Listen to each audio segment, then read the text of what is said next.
안녕하세요. 생생법률쇼 이지원입니다. 법과 친해지는 제일 좋은 방법 생생법률쇼. 오늘도 크고 작은 법률 문제로 어려움을 겪고 있는 여러분을 위한 법률 상담은 물론이고요. 세상을 들썩이게 하는 이슈들을 법적으로 풀어보는 시사법률 토크까지 준비되어 있습니다. 법률과 관련해 궁금한 내용이 있으신 분들은 상담 전화 02-557-8295번으로 연락주시거나 법률방송 홈페이지 접속 후 법률상담 게시판에 문의 남겨주시기 바랍니다. 그리고 아래 하단에 보이는 이메일로도 상담 문의 받고 있습니다. 각 분야 전문 변호사가 무료로 성심성의껏 상담을 드리니까요. 많은 참여 바랍니다. 지금 이 방송은 유튜브를 통해서도 실시간으로 함께 방송되고 있으니까요. 많은 시청 부탁드리고요. 유튜브를 통한 소통의 창구도 활짝 열어두겠습니다. 그럼 오늘 도움 주실 변호사님 소개해드리겠습니다. 법무법인 안팎의 허정회 변호사 자리하셨습니다. 어서 오세요. 네, 안녕하십니까. 안녕하세요. 법무법인 안팎의 허정혜 변호사입니다. 오늘도 시청자 여러분들 궁금증을 해소해드리기 위해 최선을 다하겠습니다. 네, 오늘도 억울하고 답답한 분들에게 명쾌상쾌 통쾌한 상담, 유익한 상담 해주시길 기대해 보겠습니다. 생생법률쇼, 그럼 오늘 접수된 상담 미리 살펴볼까요? 사기꾼을 사기꾼이라 했을 뿐인데 개주한테 갯돈을 못 받고 있어요. 빚만 남은 상황, 개인회생이 답일까요? 전세 보증금이 불안해. 이렇게 다양한 분야의 상담이 접수되어 있습니다. 잠시 후 변호사님과 함께 속 시원한 해결책을 찾아보도록 하겠습니다. 시청자 여러분께서도 어떤 해결책이 제시가 될지 계속해서 함께 지켜봐 주시기 바랍니다. 네, 생생법률쇼 시청자 여러분이 법과 친해지길 바라면서 법적인 상식을 유익하게 설명해 주는 시간이죠. 목요일은 생활 속 법률 상식에 대해서 알아보는 일상의 로 시간입니다. 오늘 알아볼 법률 상식은 무엇인가요? 예, 오는 9월 17일이 올해로 벌써 16번째를 맞이하는 도박 중독 추방의 날이라고 합니다. 네. 그래서 오늘은 여전히 우리 사회에서 빈번하게 이루어지고 있는 불법 도박에 관하여 말씀드리고자 합니다. 네, 흔히 우리가 도박이라고 하면 돈을 걸고 게임 등으로 승패를 겨루는 행위라고 많이들 생각하실 텐데요. 이제 곧 추석인데 추석 명절에 가족들과 재미로 하는 화투도 도박에 해당할까요? 사실 저도 이제 로스쿨 생활을 하면서 함께 공부하는 친구들과 치킨값 내기로 이렇게 화투를 하기도 했습니다. 네. 근데 뭐 저녁 내기인데 이제 밤새도록 하기도 했는데 이제 도박은 쉽게 말해서 우연한 승패에 따라서 재물의 득실을 정하는 것을 의미합니다. 이러한 정의에 의한다면 제가 했던 치킨값 내기도 화투와 같이 치킨값 내기 화투도 도박으로 볼 수 있습니다. 다만 우리 법원은 일시적인 오락에 불과한 수준이라면 그 위법성이 인정되지 않는다고 보고 있기 때문에 이에 대해서는 처벌하지 않고 있습니다. 일시적 오락 여부에 대해서 우리 법원은 도박의 시간과 장소, 도박에 건 재물의 가액, 그리고 도박에 가담한 자들의 사회적 지위나 재산 정도, 도박으로 인한 이득의 용도 등을 종합해서 판단하고 있는데요.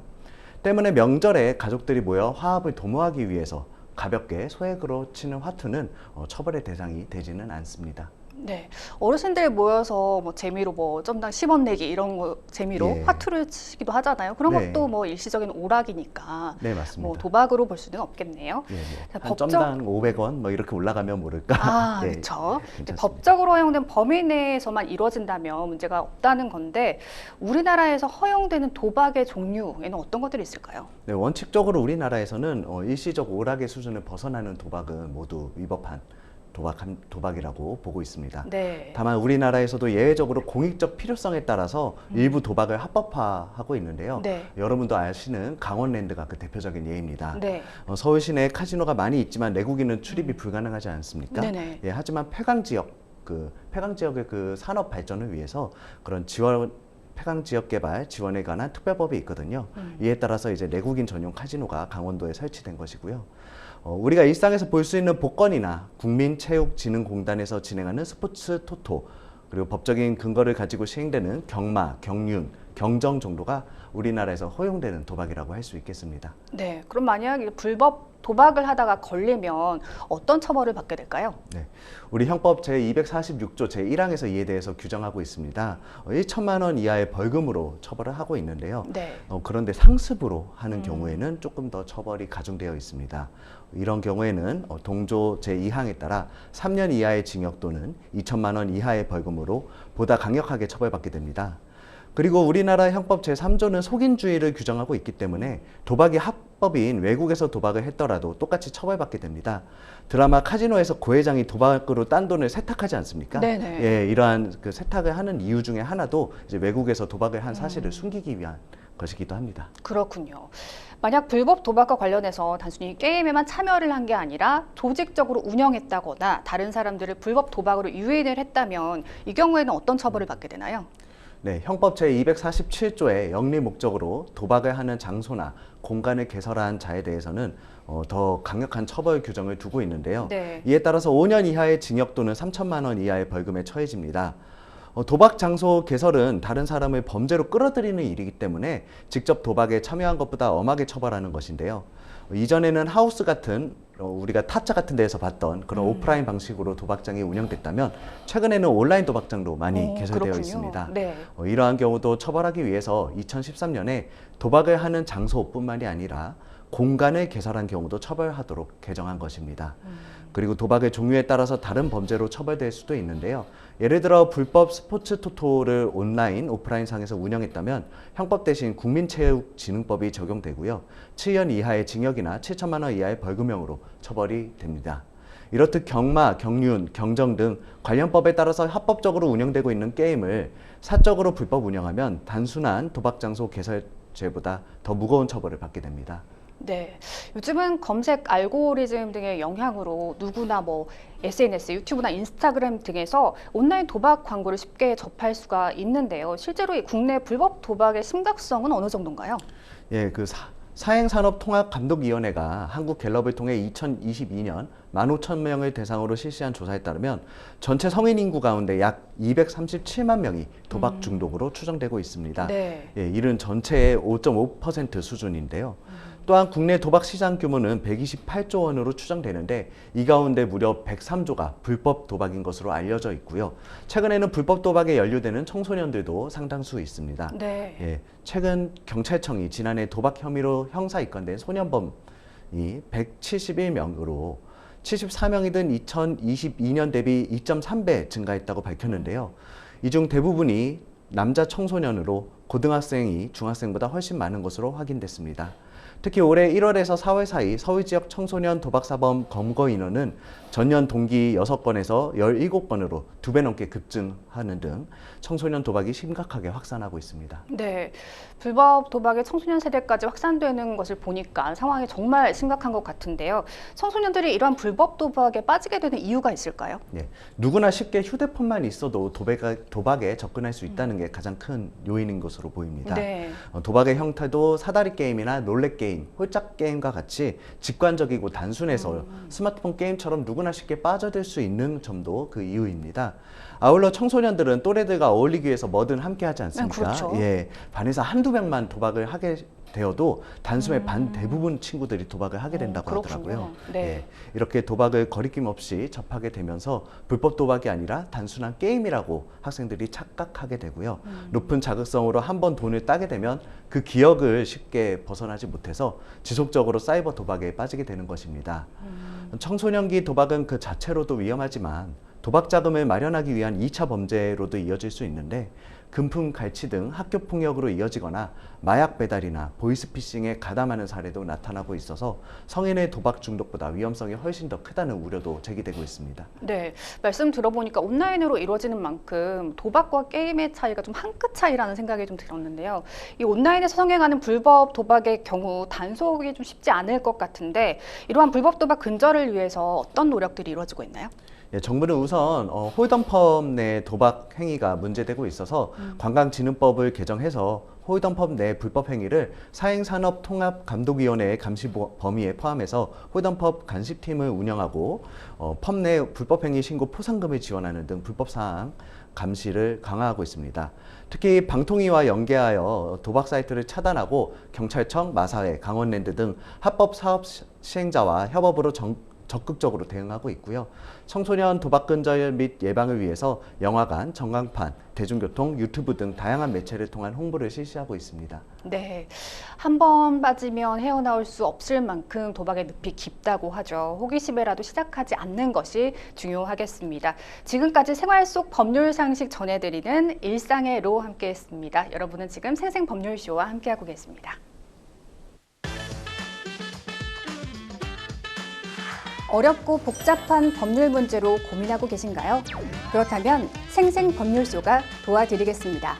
생생법률쇼에선 민사, 형사, 가사 등 각 분야 전문 변호사들이 매년 800여 건의 법률 문제를 속 시원하게 해결해 드리고 있는데요. 그럼 무료로 법률 상담을 받을 수 있는 3가지 방법, 지금부터 소개합니다.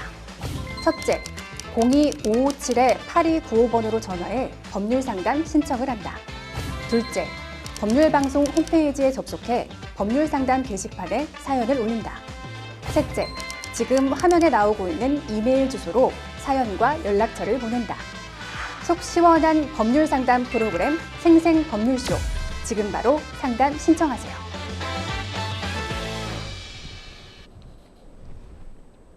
네, 지금부터는 생생법률쇼가 자랑하는 성심성의 무료 법률 상담 시작해 보겠습니다. 전화 상담 연결돼 있는데요. 받아보죠. 안녕하세요.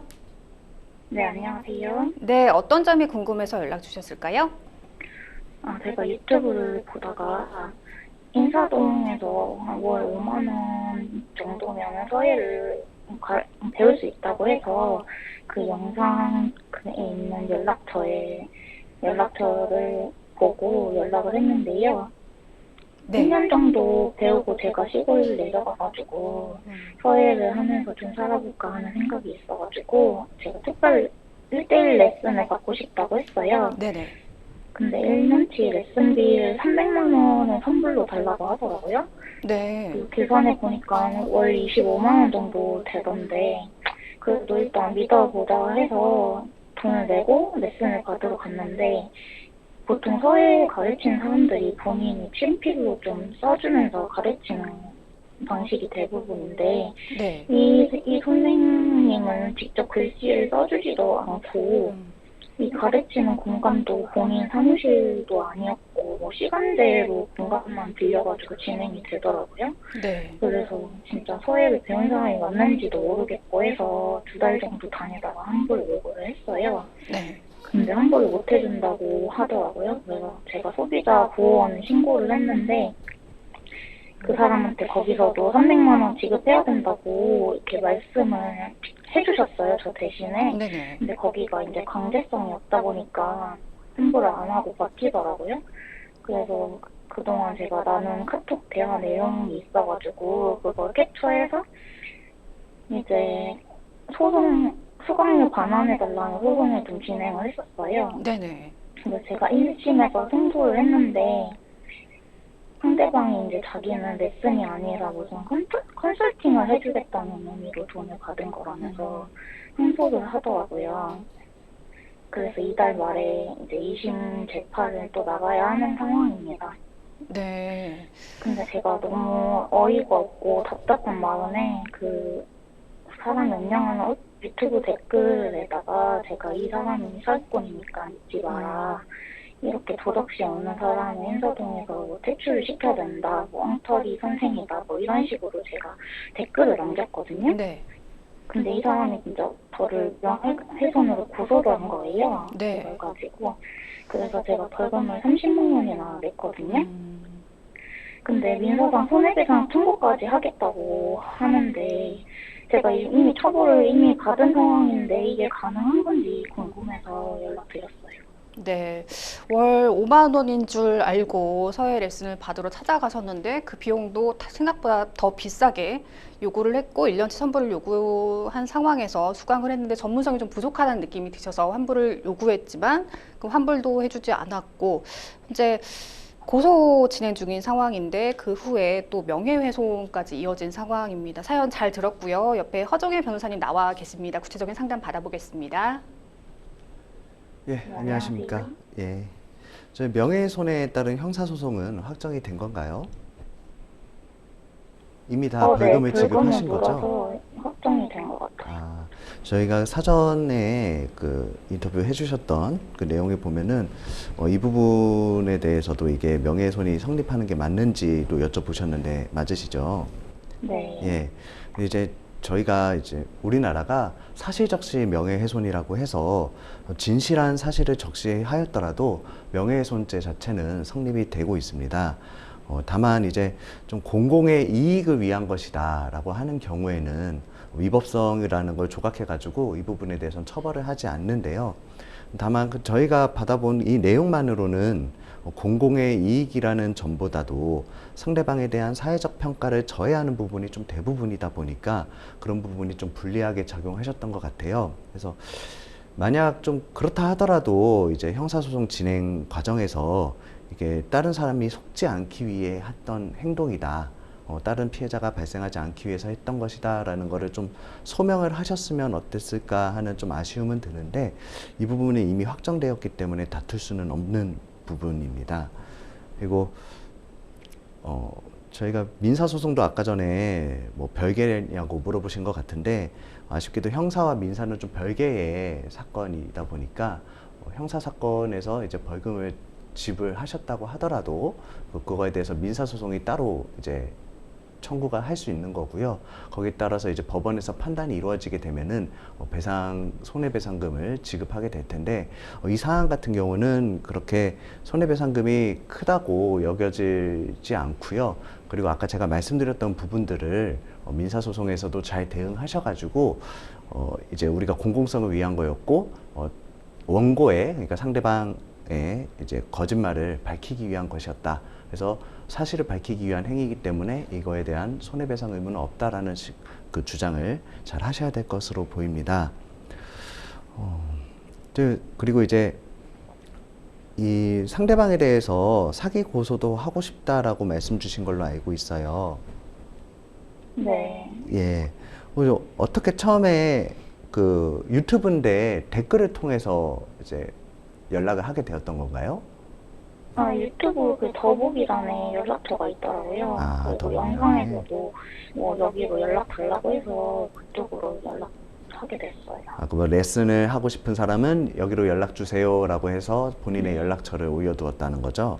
네, 맞아요. 뭐 그 유튜브 칸 자체에서는 뭐 어떤 식으로 뭐 레슨을 진행합니다 이런 얘기는 없었고요. 거의 소규모 레슨으로 진행되는데 예. 뭐 1대1 개인 레슨도 가능하다 그래가지고 제가 특별 레슨을 좀 신청을 했었거든요. 그 개인 레슨에 대해서는 뭐라고 설명하던가요? 그냥 개인 일주일에 한 번씩 한 달에 4-5번씩 해가지고 1대1로 레슨을 하는 거라고 하더라고요. 근데 실제로는 1대1이 아니고 이제 다른 사람이 써주고 막 그랬던 거죠? 본인이 쓰지도 않고. 네네. 그리고 그런 내용들이 우리 그 카카오톡이라든지 이렇게 대화했던 내용들이 남아 있을까요? 근데 제가 그 핸드폰에 자동 녹음이 돼서 네. 그분이 이제 전화 통화했던 거랑 이제 카톡 대화 내용은 지금 다 캡처를 해놨어요. 잘 하셨네요. 이제 일반적으로 학원이 아닌 이상 개인 레슨이라고 하는 거는 당사자가 직접 레슨해 주는 걸로 받아들이는 게 타당하기 때문에 이 부분 이제 본인이 직접 레슨해 주겠다라고 해놓고선 다른 사람이 레슨을 하게 하고 그 제대로 가르쳐 주지도 않은 거는 기망에 해당하는 걸로 보입니다. 그렇기 때문에 이 부분에 대해서는 충분히 형사 고소를 하실 수 있을 것으로 보이는 부분이 있고요.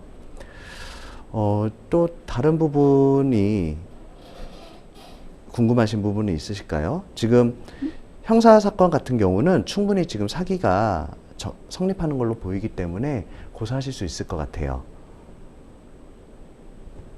이 사람이 주장하는 게 자기가 컨설팅을 했다고 주장을 하고 있는데 뭐 레슨이랑 컨설팅이랑 법은 다를 게 없는 것 같기도 하고 만약 컨설팅이 뭐 인정이 되면 뭐 저한테 불리하거나 그런 게 있을까요?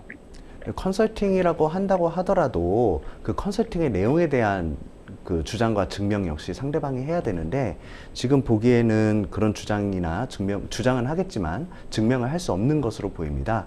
그렇게 되면은 이제 상대방의 그 컨설팅이라는 내용에 대해서는 이제 법원이 받아들이지 않을 가능성이 높고요. 그렇기 때문에 원심이 그대로 유지돼서 항소심에서도 인용이 되실 걸로 보입니다. 그리고 컨설팅이라고 볼만한 그런 카톡 내용들도 없으셨던 거 아닌가요? 네, 전혀 없었거든요. 예. 더더욱 그렇기 때문에 더더욱 이제 상대방 주장에 너무 연연하지 마시고요. 우리가 1심에 제출했던 증거 자료들을 다시 한번 짚어주고, 그리고 추가적인 자료가 있다면 그걸 확보하셔서 재판부에 제출하는 방식으로 해서 항소심에서 뒤집히지 않도록 하셔야 될 필요가 있겠습니다. 그럼 일단 민사소송을 할 수 있다고 하셨는데, 그러면 손해배상 금액은 어느 정도가 나오게 될까요? 이 부분 이제 일반적인 이 사람이 업무로 하는 거고, 이제 업이 이제 상담자님으로 인해서 방해됐다 하면은 통상적으로는 그 방해됨으로써 인해서 추가적으로 원래는 더 강의를 해서 벌 수 있었던 금액, 예, 그 금액에 대해서 손해배상이 인정될 텐데, 지금 이 부분 같은 경우는 상대방의 행위 자체가 사기 행위, 기망 행위이기 때문에 그러한 뭐 법적으로 보호받을 수 있는 영업이라고 보기도 어려워 보이고요. 단순히 이제 명예훼손으로만 보자면 그 청구할 수 있는 금액이 그렇게 많지 않아 보입니다. 그래서 만약 인용된다 하더라도 이제 상대방이 그 소송 비용보다도 오히려 더 적은 금액만을 받아갈 수 있는 그런 상황이기 때문에 상대방이 이 부분을 알아보게 된다면 굳이 이제 또다시 민사소송을 제기하지는 않을 것으로 보이거든요. 그래서 이 부분은 너무 걱정하지 않으셔도 될 것 같습니다. 그럼 제가 걱정되는 게, 이 사람이 이제 이 소를 진행 중이니까 이거를 좀 취하해줄 조건으로 뭐 합의를 하자고 하거나 합의서를 써달라고 한 경우에는 제가 차라리 이게 손해배상을 해주고 합의를 안 하는 게 맞는 걸까요? 어떤 합의를, 어떤 사건의 합의를 이 말씀하시는 거죠? 민사소송. 지금 현재 진행 중인 민사소송, 네네. 예, 항소심 진행 중인 민사소송, 그거를 하면은 상대방은 그걸 나는 안 받는 대신에 상대방의 민사소송도 이제 없는 걸로 네, 하자라는 걸, 취하해달라고. 네. 그거 이제 더 이상 이제 이 사건으로 인해서 고통을 받거나 신경을 쓰지 않겠다라는 생각이시면 그래도 그것도 좋은 방법으로 보이는데요. 다만 제가 봤을 때는 이제 오히려 받으실 금액이 더 큰 것으로 보이기 때문에 한번 내가 이 돈을 받는 게 조금 정신적으로 스트레스를 받더라도 이 돈을 받는 게 나은지, 아니면 좀 포기하고 대신 스트레스를 덜 받는 걸 선택할지는 상담자님께서 생각하시는 대로 결정하셔서 진행하셔야 될 것 같습니다. 혹시나 그 항소심에서 제가 그 명예훼손으로 처벌받은 게 불리하게 적용되진 않을까요? 아니요. 그거는 전혀 별건이기 때문에요. 그거는 연관되지 않습니다. 그래서 그 부분은 걱정 안 하셔도 되고, 민사 합의와 형사 합의도 별도기 때문에, 이런 방법도 있습니다. 그 민사는 합의하고 형사 고소는 별개로 하는 방법도 있습니다. 예, 그렇게 해서 형사 합의, 나중에 민사 합의와 별개로 형사 합의를 하셔서 피해 금액을 어느 정도 보전받으실 수도 있으니까요. 뭐 다양한 방법 한번 고려해 보셔도 될 것 같습니다. 그럼 만약에 제가 소송에서 승소를 하게 되면, 지금 소송 비용이 좀 많이 들었거든요. 예. 이거를 상대방한테 청구를 할 수 있나요? 이제 전부 승소, 1심에서 전부 승소 하셨죠? 네. 예, 그러면은 상대방한테 소송 비용도 100% 지급하라라고 되어 있죠. 그걸 저 확인을 잘 못해가지고. 예, 그게 이제 확정이 되면은 그 부분도 한번 확인을 해보시고, 이제 소송 비용에 대해서 지급 청구를 또 따로 하셔서 확정을 받으셔서 그 부분도 이제 받으실 수 있는데, 다만 그 변호사를 선임을 하신 건 아니잖아요. 네, 혼자 진행했어요. 네. 그래서 변호사 비용은 이 사안에는 좀 문제가 되지 않는 것 같고, 이제 소송 자체에 필요했던 비용, 그 법원의 규정이 있습니다. 그 금액만큼은 저희가 그 상대방이 지급을 하도록 되어 있기 때문에 더 이상 추가적인 비용이나 이런 거는 걱정 안 하셔도 될 것 같습니다. 그런데 제가 이 소액소송에 해당되는 거죠? 예, 그렇습니다. 그러면 제가 여기서 뭐 변호사 선임을 하는 게 좀 있을까요? 사실 이제 변호사 선임 비용을 좀 따져보셔야 되는데요. 300만 원 정도잖아요. 네. 예, 사실상 지금 300만 원이라고 하면은 그렇게 변호사를 선임하면 남는 비용이 사실 거의 없을 수도 있습니다. 다만 이제 형사 고소를 하면서 조력을 받으면서 그 부분도 함께 좀 도와달라 이런 식으로 하셔가지고 좀 선임을 좀 저렴하게 하실 수 있다면 그것도 좋은 방법이 될 것 같아요. 어차피 형사 고소는 또 다른 분야이기 때문에 거기에 비용이 들어가는 거고, 그 좀 상대방의 처벌에서 더 이상 다른 피해자가 발생하지 않도록 하겠다라는 생각으로는 충분히 하실 수 있다고 생각합니다. 그럼 혼자 하는 방법도 있는 거죠? 예, 그렇습니다. 형사 고소를 하게 되면 이제 이제 피해자, 그러니까 고소인 조사를 경찰서에 출석하셔서 하시게 될 거고요. 그 다음에 이제 피의자를 불러서 조사를 하고 상대방이 만약에 뭐 변호사를 선임한다거나 하면은 의견서를 제출하고 그렇게 모인 모든 증거들을 종합해가지고 경찰이 수사를 하는 거기 때문에 혼자서 고소를 하셔도 충분히 그 원하는 결과를 얻으실 수 있을 것으로 보입니다.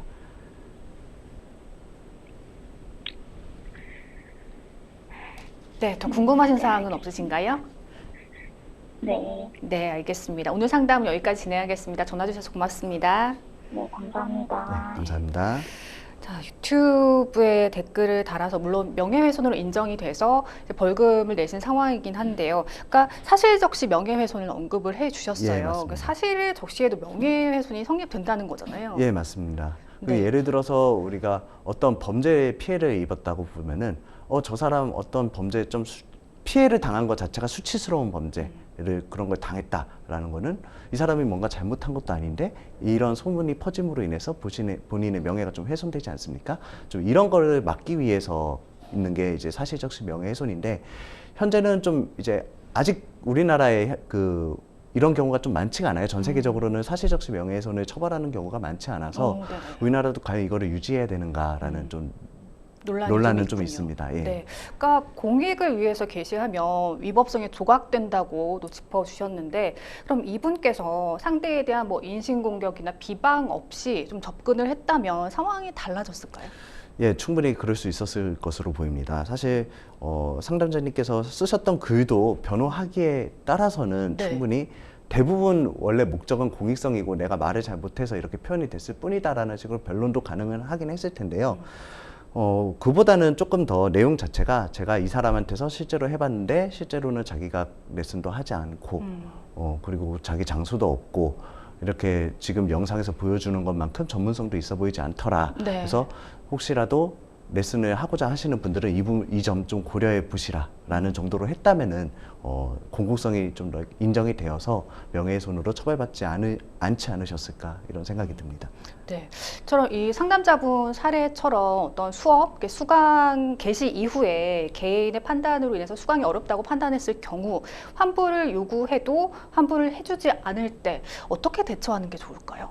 네, 그 단순히 이제 나의 그 소비자의 그 단순 변심이라고 한다면은 좀 다 전액 돌려받기가 어려운 경우가 많고 네. 이제 저희가 소비자보호법이라든지 관련 백구가 있지 않습니까? 그래서 물건을 구매해도 저희가 환불받을 수 있는 기간이 있기 때문에 전액을 돌려받을 수는 없는데 다만 이 사안처럼 이제 상대방이 이제 서비스 제공자라고 하죠. 서비스 제공자가 원래 당초 예정됐던 서비스 제공을 하지 않는다 이런 경우에는 저희가 채무 불이행이라고 합니다. 그래서 일부 이행이 있었어도 이제 완전 완전한 이행이 이루어지지 않았기 때문에 이 부분에 대해서는 충분히 이제 손해배상을 받을 수 있습니다. 그렇군요. 이렇게 다양한 방안들을 제시해 주셨습니다. 상담자께서 꼭 잊지 않고 기억해야 할 점이 있다면 정리해 주시죠. 예. 이 부분 가장 저희에게 유리한 거는 1심 사건에서 현재 승소를 했다라는 건데요. 그래서 제가 아까도 말씀드렸지만 1심 승소하였던 1심이 뒤집히지 않도록 그 상대방의 주장에 적극적으로 반박하셔서 좀 억울한 일 없으시기를 바라겠습니다. 네, 상담 고맙습니다. 여러분은 지금 생생법률쇼와 함께하고 계십니다.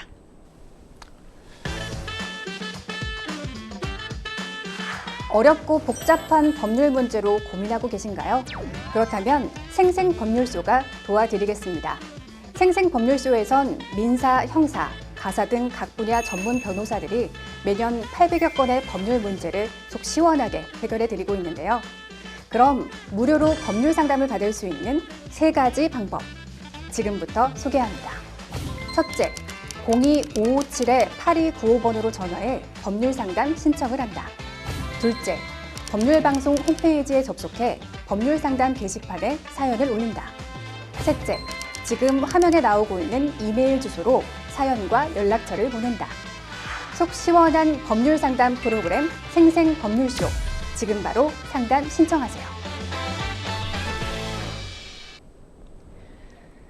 네, 이번에는 법률방송 이메일을 통해 들어온 여러분의 고민을 해결해 드리겠습니다. 어떤 내용인지 보실까요?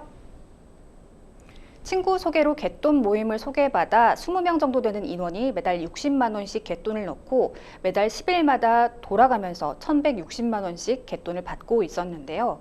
그런데 제가 받을 날짜가 됐는데 개주가 연락이 안 되다 그날 밤 연락이 와서 100만 원을 제 통장으로 보내더니 개원들이 갯돈을 제때 안 내서 갯돈이 다 모이지 않았으니 조금만 기다려달라고 하더라고요. 그렇게 저도 7월부터 갯돈을 넣지 않고 기다렸지만 벌써 2달이 넘어가고 있습니다. 그동안 개주 집에 찾아도 가보고 문자로 법적 조치를 취하겠다고 협박도 해봤지만 별 소득이 없었고 이제는 제 연락도 잘 받지 않는데요. 지금 제가 받아야 할 돈은 총 940만 원이고 현재 갯돈 관련해서 주고받은 문자 내용만 있는 상황인데 이런 경우 어떤 법적 조치를 취할 수 있을까요? 아름아름 물어보니 개주에게 45평 정도 되는 자가가 있다고는 들었는데 집을 담보로 갯돈을 받아낼 수 있을까요? 하셨습니다. 상담자께서 갯돈을 받지 못한 지 2달이 넘었다고 하셨습니다. 하물며 현재 개주와도 연락이 끊긴 상황인 것 같은데요. 이런 경우에 어떤 법적 조치를 취해 볼 수 있을까요? 예, 개주에게 처음부터 갯돈을 지급하겠다라는 의사와 능력이 없었다면 사기로 고소할 수 있습니다. 네. 그리고 개주는 신의칙상 그 계금 지급을 위하여 그 개불입금을 보호 내지 관리해야 하는 그런 계급 지급 의무가 있거든요. 네. 따라서 개주가 갯돈을 지급하지 않는 경우에는 배임죄에서 말하는 타인의 사무에 해당하기 때문에 배임죄로도 고소할 수 있습니다. 그리고 민사적으로도 부당이득 반환 청구권에 기반한 갯돈 반환 청구를 할 수 있겠습니다. 네, 이 개주의 주장대로 개원들이 제때 돈을 안 내서 갯돈을 주지 못했다고 하더라도 이 개주에게 민형사상 책임을 물을 수 있는 건가요? 예, 그렇습니다. 우선 개주의 말이 진실일지도 모르는 상황에서는 고소와 함께 민사상소를 제기해서 사실 확인을 해야 할 필요성도 있습니다. 네. 근데 이제 이 사건의 경우에는 신청자님이 갯돈을 받은 날이 정확히 몇 월이라고는 써 있지 않아서 그거에 따라 좀 달라질 수도 있습니다. 물론 지금 읽어보면은 7월인 걸로 예상이 됩니다만 네네. 예를 들어서 7월 이후가 갯돈 받을 달이었다면 신청자님이 이제 개의 기분 약정을 파기한 것이 되기 때문에 정산의 문제만 이때는 남게 되고 배임죄로 고소할 수는 없게 됩니다. 하지만 이제 일반적인 경우 개주는 일부 개원이 중도 탈퇴 등의 사유로 개불입금을 납입하지 않더라도 이를 빼고서는 계금을 지급해야 하기 때문에 여전히 형사처벌을 면치는 못할 것으로 보입니다. 민사적으로도 계금 전액 청구 가부에 대해서는 조금 더 깊이 확인을 해봐야겠지만 적어도 개의 파괴에 따라 신청자로부터 지급받은 계금을 돌려줘야 할 책임은 여전히 존재합니다. 네, 실제로 개주 소유의 아파트나 토지 등 부동산이 있거나 한다면 이를 담보로 돈을 받아내는 것이 가능할까요? 네, 그 말씀드린 것처럼 이제 갯돈 반환 청구권이 존재하고 있기 때문에 네. 이를 이유로 압류 등의 절차를 통해서 채권을 만족시킬 수 있을 것으로 보입니다. 네, 상담자님께서 답답한 마음에 개주 집에도 찾아가 보고 또 문자로 법적 조치를 취하겠다고 협박도 해보고 하셨는데요. 이런 부분이 추후 문제가 되지 않을지도 궁금합니다. 그 어떠한 위해 고지가 지금 있었지 않습니까? 네, 위해 고지가 있더라도 그러한 권리 실행의 수단과 방법이 사회 통념상 허용되는 정도나 범위를 넘지 않는다면 이를 이유로 처벌받지는 않습니다. 네. 예를 들어서 우리 법원은 부동산의 명도를 요구할 수 있는 권리자가 이를 명도해주지 않는다면 고소하여 구속시키겠다라고 한 경우에 정당한 권리 행사의 범위로 봐서 처벌하지 않은 사례가 있고요. 네. 그리고 좀 옛날 판례긴 합니다만 상대방의 잘못된 신고로 제3자로부터 구타를 당해서 입원을 하게 된 경우 상대방에게 치료비를 요구하며 치료비를 주지 않으면 무고죄로 고소하겠다라고 한 사안에서도 정당한 권리 행사가 있었던 것으로 법원이 판단을 했습니다. 따라서 상담자님께서 개주에게 정당한 권리 행사인 법적 조치를 취하겠다라고 하신 것만으로는 공갈죄로 처벌되지는 않는다고 볼 수 있습니다. 또한 개주의 도피가 의심되는 상황에서 이를 확인하기 위해서 찾아간 것은 우리 스토킹 처벌법상 정당한 이유가 인정되기 때문에 스토킹 행위로도 보기 어려울 것으로 생각됩니다. 네. 만약 매일매일 반복해서 찾아간다면 좀 달라질 수 그건 있겠죠? 좀 달라질 수 있습니다. 네. 예. 현재 갯돈과 관련해서 개주와 주고받은 문자 내용만 있는 상황인데요. 해당 증거만으로 개주의 사기 혐의를 입증할 수 있을까요? 그 부분은 이제 문자에 어떤 내용들이 담겨 있는지에 따라 조금 달라질 것 같습니다. 네. 개가 좀 존재했었다라는 점을 드러낼 수 있는 문건이라든지 카카오톡 대화 내용, 특히 이제 그 개원들이 모여 있는 단체 카톡방 같은 게 있다면은 혐의를 입증하는 데 많은 도움이 될 것으로 판단됩니다.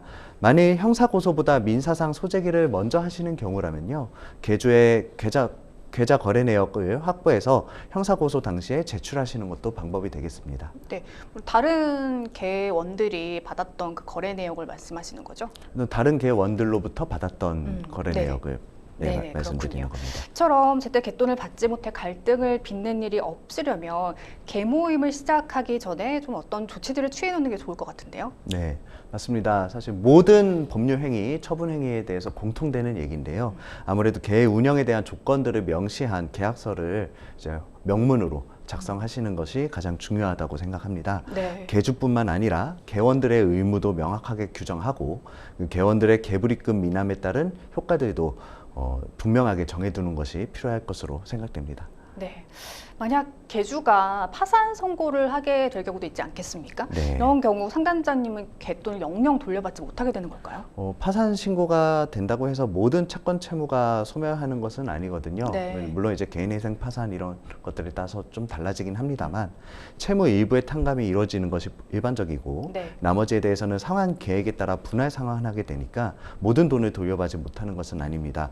무엇보다도 파산이나 회생의 경우라도 채무자 회생 및 파산에 관한 법률 제566조 단서 제3호는 채무자가 고의로 가한 불법행위로 인한 손해배상 청구권은 비면책 채권으로 규정하고 있거든요.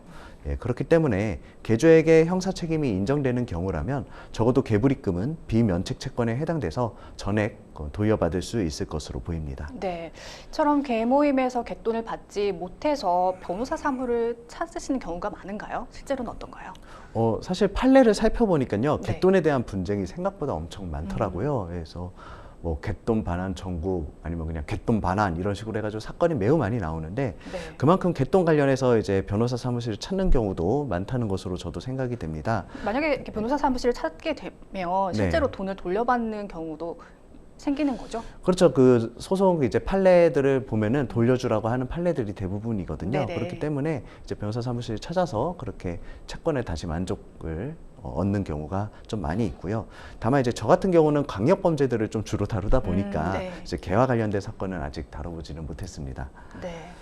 자, 오늘 변호사님 조언해 주신 대로 개모임을 하실 때는 꼭 계약서를 작성하시고 안전장치를 마련해 두신 후에 하시는 게 좋을 것 같습니다. 계속해서 법률방송 이메일을 통해 들어온 여러분의 고민을 해결해 드리겠습니다. 어떤 내용인지 보실까요? 작은 가게를 운영하고 있는데요. 작년부터 손님이 조금씩 줄고 배달 주문도 줄어들면서 점점 운영이 어려워졌습니다. 소상공인 대출을 받아서 직원과 아르바이트생 월급을 주고 임대료와 운영비 등을 내면 수중에 남는 돈은 정말 얼마 안 되더라고요. 이대로 가다간 생활이 어렵겠다, 가게를 그만 접어야 하나 고민하던 찰나에 가게에 자주 오던 손님께서 코인에 대해 이야기를 했습니다. 본인이 어떤 코인에 1,000만 원을 투자했는데 2달 만에 3배가 됐다고 하더라고요. 생각해보니 동창들 중에서 코인으로 큰 돈을 벌었다고 한 친구들 몇몇이 떠올랐습니다. 주위에서 너도 나도 코인으로 투자금 몇 배를 불렸다고 하니까 귀가 솔깃해지더라고요. 하루하루 이자에 치여 살고 손님의 아르바이트생 비위 맞추며 마이너스 통장 뚫어야 하나 고민하는 제 자신이 바보 같았습니다. 그렇게 주변인에게 몇몇 코인을 추천받았어요. 융통할 수 있는 현금이 많지 않아서 신용 대출을 받았습니다. 2,000만 원을 대출받아 3개 코인에 분산 투자를 했는데요. 처음엔 정말 오르더군요. 목표한 금액의 20%를 넘길 때까지 좀 더 버텨보자 했는데 어느 날 자고 일어났더니 무섭게 떨어져 있었습니다. 원금에 조금 못 미치는 금액이었을 때 그 돈이라도 회수했어야 하는데 다시 오르지 않을까 싶어서 버텼더니 어느새 원금의 10%도 못 미치는 수준이 됐어요. 게다가 코인 한 개는 상장 폐지까지 됐습니다. 대출받은 1,000만 원을 모조리 투자했지만 제가 건진 돈은 100만 원도 안 됐습니다. 지금 저에게 남은 건 소상공인 대출과 신용대출 등 채무 9천만 원 정도입니다. 하루하루 이자는 쌓이는데 가계 매상은 늘지 않는 상황이에요. 1억에 가까운 돈을 어떻게 갚아야 할지 막막하기만 합니다. 친구가 개인 회생을 권유했는데 지금 저와 같은 상황에서 개인 회생 신청이 가능할까요? 코인이나 주식으로 인한 개인 회생 신청은 안 된다고 들었는데 맞는지도 궁금합니다. 하셨습니다. 네, 여러모로 답답한 상황에 놓여 계신 것 같습니다. 변호사님, 빚이 많은 분들이 개인 회생을 고민하시는 경우가 많잖아요. 예. 개인 회생을 하는 기준이라는 게 있을까요? 네, 그 개인 회생 절차를 이용할 수 있는 채무자는 일정한 수입이 있는 급여소득자와 영업소득자로서 총 채무액이 무담보 채무의 경우 10억 원, 담보 채무 15억 원 이하인 개인 채무자가 과다한 채무로 인하여 지급불능의 상태에 빠져 있거나 지급불능의 상태가 발생할 염려가 있는 개인이 신청할 수 있습니다. 개인 회생 절차는 신용회복위원회의 지원제도를 이용 중인 채무자나 배드뱅크 제도에 의한 지원 절차를 이용 중인 채무자도 이용할 수 있고요. 파산 절차나 회생 절차가 진행 중인 사람도 개인 회생 절차를 신청할 수 있습니다. 네, 실제로 요즘 코로나19 경기 침체로 인해서 개인 사업자분들, 자영업자, 소상공인분들이 이 채무 부담에 시달리는 경우가 정말 많다고 합니다. 개인 회생을 신청하는 자영업자들이 늘고 있는 추세라고요? 네, 그렇습니다. 최근 그 대출 상환에 어려움을 겪는 자영업자와 소상공인의 수가 늘면서 개인 채무조정 신청이 늘고 있습니다. 네. 신용회복위원회에 따르면 지난해 채무조정 신청자는 18만 5천여 명으로 2006년 이후 최대 수치를 기록했다고 하고요. 올해 5월 말까지도 채무조정을 신청한 개인이 8만 명이 넘은 것으로 확인되고 있습니다. 코로나 이후에 경기가 회복될 것이라는 전망과 다르게 오히려 어려움이 가중되고 있는 상황인데 한국은행이 국회에 제출한 자영업자 가계대출자 대출 현황 자료에 의하면 올해 1분기 말 자영업자의 금융권 사업자 대출 연체액은 총 10조 8천억 원 수준으로 한은이 2009년 관련 통계를 작성한 이래 가장 큰 수치라고 합니다. 그러니까요. 요즘 경기 정말 어려운 상황인 것 같습니다. 이 개인 회생의 경우 채무의 일부를 변제하면 나머지 채무를 탕감해주는 제도로 알고 있는데요. 신청한다고 법원이 모두 수용하는 건 아니잖아요. 예, 그렇습니다. 네. 예. 그럼 개인 회생 신청 자격 기준이 따로 있나요? 어떤 일정한 소득 기준이 있을까요? 네, 말씀드렸던 것처럼 제도 목적 자체가 재정적으로 어려움이 있어서 파탄에 직면했으나 장래에 안정적이고 정기적인 수입을 얻을 수 있는 개인 채무자를 구제하기 위한 것이기 때문에 네. 신청 자격으로 일정한 수입이 있는 급여소득자와 영업소득자로서 과다한 채무로 인해 지급불능 상태에 빠지거나 그런 위험에 있는 분들일 것을 요구하고 있습니다. 그렇기 때문에 이제 결국 기본적으로 회사에 취직해서 현재도 일하고 있는 급여소득자와 현재 영업 및 수익을 내고 있는 자영업자 등 영업소득자여야 된다는 얘기인데요. 네. 예, 법원에서 판단해서 실제로 변제 계획을 이행할 수 있는 사람이라는 것이 증명이 되어야 합니다.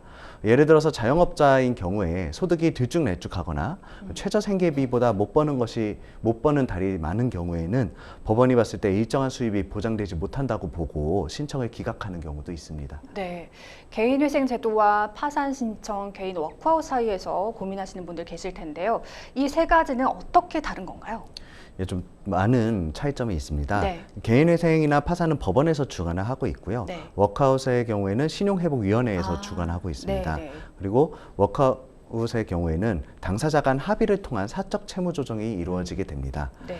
변제 채무 대상도 개인 회생이나 파산의 경우에는 원칙적으로 개인 간 거래를 포함한 모든 채무가 포함되는 반면에 워크아웃의 경우에는 신용회복위원회와 협약을 맺은 금융사 채권만 가능하고요. 네. 예외는 있습니다만 개인 회생과 워크아웃은 총 채무액 15억 원 이하여야 하지만 개인 파산의 경우에는 채무액의 한도가 없습니다.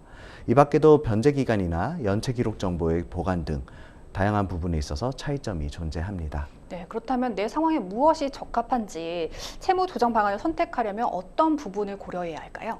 네, 말씀드린 것처럼 이제 서로 차이점이 좀 많은데요. 네. 이런 부분을 살펴보셔서 자신에게 유리한 것이 무엇인지 좀 살펴보는 노력이 필요합니다. 네. 개개인에 따라서 모두 상황이 다르기 때문에 가급적이면 전문가를 통해서 상담을 받아보고 진행하시는 것을 추천드리고 싶습니다. 네. 코인이나 주식으로 인한 개인 회생 신청은 되지 않는다고 물으셨는데 개인 회생의 경우에 채무 사유가 중요하게 여겨지는 거죠? 네. 아까 그 말씀드렸던 것처럼 불법 행위로 인한 채무가 아니라면 네. 그런 특별한 법에서 정해진 사유가 아니라면 원칙적으로 모든 채무가 포함됩니다. 다만 이제 말씀하신 것처럼 소위 B2 탕감에 대해서는 논란이 좀 있는데요. 네네. 2022년 서울회생법원에서 개인회생 변제금 산정 시에 주식이나 가상자산 투자 손실을 제외하기로 했는데, 이는 즉 주식이나 가상자산 투자 실패로 발생한 손실도 청산가치에 반영하지 않아서 비투한 사람들을 이제 빚을 탕감해주겠다는 얘기거든요. 그래서 빚내서 투자한 사람들의 빚까지 탕감해야 하느냐라는 지적이 나오면서 공정성 논란도 좀 일고 있습니다. 네. 좀 개인적으로도 좀 개인이 리스크를 부담하고 진행한 도박 수준의 가상자산 투자 결과 발생한 빚을 탕감해주는 것은 조금 문제가 좀 있다고 봅니다. 이제 그분들이 사실은 가상화폐로 수익을 얻어서 사회에 환원하실 건 아니지 않습니까? 네. 예. 그래서 이러한 도덕적 해이를 부추기는 방식에는 좀 동의하기 어렵습니다. 저 개인적인 의견입니다. 예. 자, 계속해서 법률방송 이메일을 통해 들어온 여러분의 고민을 해결해 드리겠습니다. 어떤 내용인지 보실까요? 지방의 한 빌라에 전세로 살고 있습니다. 아이도 둘이나 되고 이제 조금 있으면 첫째가 학교에 들어가요. 아내가 이사 다니기 힘들다며 무리해서라도 집을 사자고 하더군요. 저는 중소기업에 다니고 있고 외벌이다 보니 집을 매매하는 게 겁나긴 했지만 금리도 내린다고 하니 눈 딱 감고 작은 아파트를 매매했습니다.